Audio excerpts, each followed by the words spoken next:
बायकोचा आज उपास. त्यात प्रवासामुळे सकाळपासून काहीच खाल्लं नव्हतं. त्यामुळे ती लय भूक लागली होती. आता हॉटेलवर गेल्यावर साबुदाणा वडा आणि फ्रेंच फ्राईज मागवलं. सोबतच 2 दह्याच्या वाट्या बी होत्या.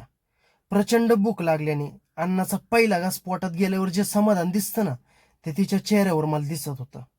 पण माझा काही उपास नव्हता. तरी पण हे ॲटम बघून आता मला बी कंट्रोल झालं नाही आणि म्हणून मी बी त्याच्यावर ताव मारायला सुरुवात केली. ऑफकोर्स मी स्वतःसाठी एक चीज कांदा टोमॅटो उत्तप्पा मागवलाच होता. उत्तप्पा एकदम ऑथेंटिक होता. म्हणजे त्याची चव आहे ना एकच नंबर होती. सोबतच फ्रेंच फ्राईज.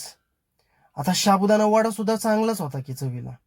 आणि हे सगळं झाल्यावर वैजूने स्वतःसाठी आहे ना चहा मागवला. कारण तिला चहा प्यायची बी तलब झालती.